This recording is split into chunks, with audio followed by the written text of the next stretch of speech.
दोस्तों अभी तक हमने शुरुआत कर दो ना। अब तक हमने देखा है क्वाड्रेटिक इक्वेशन सॉल्व करने के तीन method.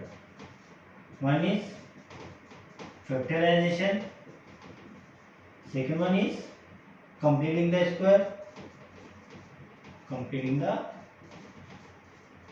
Square, and third one is formula. Okay, इन तीनों मेथड को सॉल्व करके हमें एक चीज पता चली, क्वाड्रेटिक इक्वेशन के maximum two root possible. Maximum कितने सॉल्यूशन हो सकते हैं? x के टू। कितने हो सकते हैं? To solution. ओके, तो हमने ऑब्जर्व किया कि एक केस में हमारे रूट्स इक्वल आए थे, -2 और -2, और एक केस में आए थे x = 3 और 5। यहाँ पे इक्वल थे और यहाँ पे अलग अलग थे। अब हमें इसे आइडेंटिफाई करना है कि रूट्स कैसे आते हैं, इक्वल आएंगे या डिफरेंट आएंगे। ठीक है, इसके लिए एक सिंपल मेथड है। सिंपल मेथड क्या है कि आपको सिर्फ b² - 4ac का वैल्यू कैलकुलेट करना है। ये हमने कहाँ यूज किया था? हमने ये यूज किया था फॉर्मूला मेथड में। कहाँ यूज किया था? फॉर्मूला मेथड में। फॉर्मूला मेथड क्या था? x = -b + b² 4ac, b² - 4ac 2a।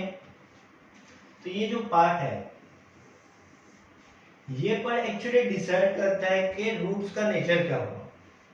ठीक है, अब इस पार्ट में ये अंडर रूट का साइन है, वो तो साइन है, मैथमेटिकल एक्सप्रेशन के लिए यूज होता है। तो मेन चीज क्या है? b² - 4ac। ये वैल्यू डिसाइड करती है कि आपके रूट्स इक्वल होंगे, डिफरेंट होंगे या अनरियल होंगे। हम देखते हैं। ओके, तो b² - 4ac, b² - 4ac को हम कहते हैं discriminant.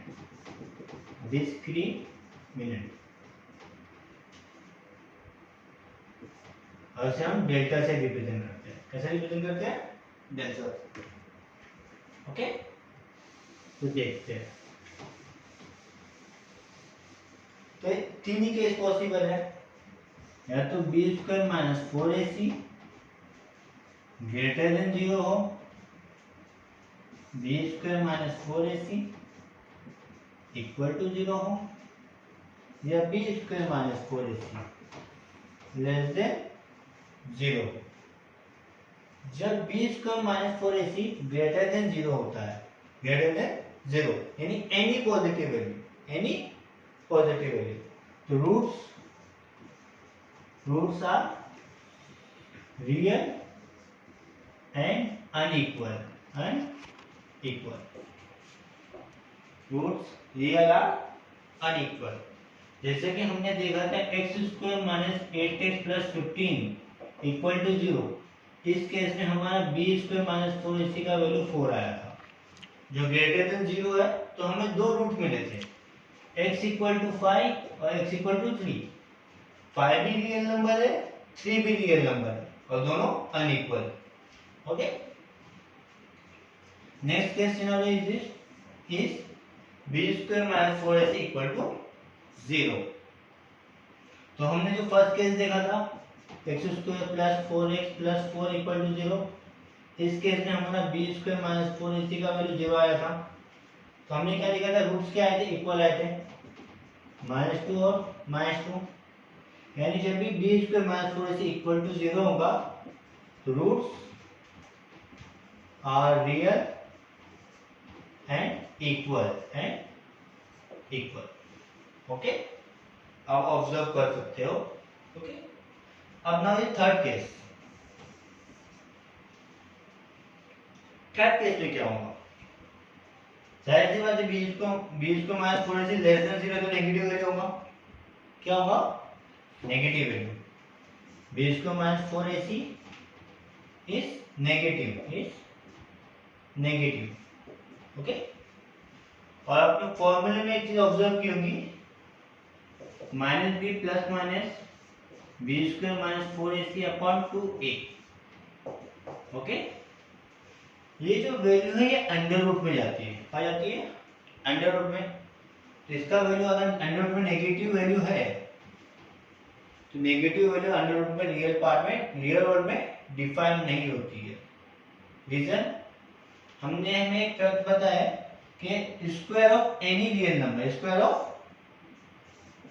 Of any real number is positive, लेकिन इस क्वांटिटी का अगर मैं स्क्वायर करूंगा तो मुझे नेगेटिव आंसर मिलेगा, जो कि रियल वर्ल्ड में पॉसिबल नहीं है, रियल वर्ल्ड में पॉसिबल नहीं है, पॉसिबल नहीं है, रियल वर्ल्ड में पॉसिबल नहीं है। तो इस पार्ट को आप कहते हो इमेजिनरी पार्ट। क्या कहते हो? इमेजिनरी पार्ट या इमेजिनरी नंबर, जो आपके सिलेबस का पार्ट नहीं है, ये आप 11th में पढ़ोगे। फॉर द टाइमिंग आप 10th में हो, तो आप जैसे ही आपको B square minus 4ac negative value मिल गया तो आप कहोगे no real root exist, no real root exist, no real root exist. अब इसकी एग्जांपल लेनी हो, मैं सपोज एग्जांपल लेनी हो कि इसकी एग्जांपल क्या हो सकती है। ओके, तो एक एग्जांपल लेते हैं, एक क्वाड्रेटिक इक्वेशन लेते हैं।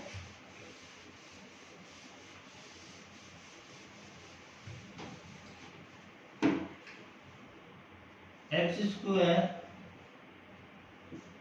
Plus 1 okay x plus 5 equal to 0।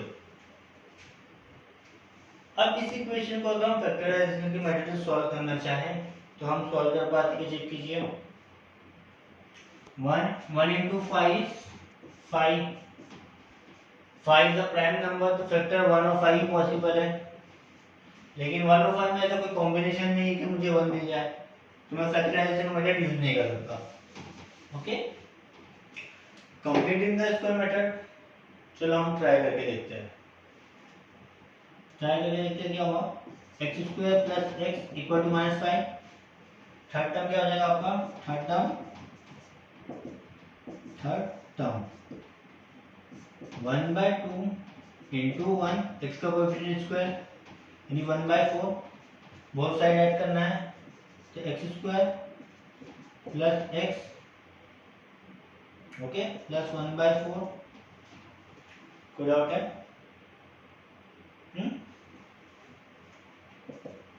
Okay, x square plus x plus 1/4 minus 5 plus 1/4। Okay, तो ये वैल्यू आपकी क्या आ जाएगी, ये तो स्क्वायर एक्स का है, ये 1/2 का स्क्वायर है, ये प्लस का साइन है तो ये स्क्वायर। ठीक है, कैसे करना है, ये एक्स स्क्वायर एक्स का स्क्वायर है, 1/4 1/2 का स्क्वायर है, ये साइन कैसे डिसाइड होगी, बी की साइन, प्लस है तो प्लस, माइनस है तो माइनस। आप इसे सिंप्लीफाई कीजिए तो 4 20 माइनस 1 19। ओके, जैसे आप स्क्वायर रूट लेंगे तो क्या हो जाएगा, x plus 1/2 is equal to under root plus minus 19/2। यहाँ पे ये जो पार्ट है माइनस 19/2 ये नॉट डिफाइन है in real word. Okay, x plus minus 1 minus 19 under root minus 19 divide by 2 real word में पॉसिबल ही नहीं है, इसलिए आप कहते हैं roots are not real. Okay, हमने एक्चुअली सॉल्यूशन फाइंड आउट कर लिया है, लेकिन इमेजिनरी पार्ट में। ओके, इसमें आपको करना ये होता है कि x plus 1/2 is equal two plus minus negative को आप i लिखते हो 19/2, तो x इक्वल टू कितना हो जाएगा, माइनस 1/2 प्लस माइनस i 19/2। यहाँ पे आपको दो रूट मिल गए, x equal to minus 1/2 plus i under root 19/2 और माइनस 1/2 माइनस I19 अपॉन √2। ये जो है imaginary, I stand for I is equal to under root minus 1। This is imaginary number, imaginary number. ये सब आपको 11th स्टैंडर्ड में पढ़ना है। ओके, तो फिलहाल के लिए आप रुक जाओगे। तो इस सब करने के लिए कि ये नेगेटिव आने वाला है, इसके लिए आप पूरा प्रोसीजर सॉल्व करोगे, फॉर्मूले का मेथड या कंप्लीटनेस स्क्वायर मेथड या फैक्टराइजेशन, बहुत लेंथी प्रोसेस है। इसके लिए हम सिंपली क्या यूज करते हैं,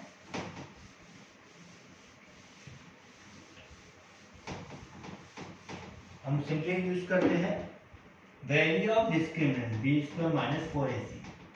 हमारा इक्वेशन क्या था, x square x plus 5 equal to 0। X का वैल्यू, बी का वैल्यू 1 है, -4, ए का वैल्यू 1 है, सी का वैल्यू -5। ओके, ओ +5, सॉरी +5। ये हो गया 1 -20 इज इक्वल टू -19। ये नेगेटिव आ गया तो आप कहते हो since b square minus 4ac is less than 0, therefore no real roots exist. आपको सॉल्यूशन स्टॉप करना है। ओके।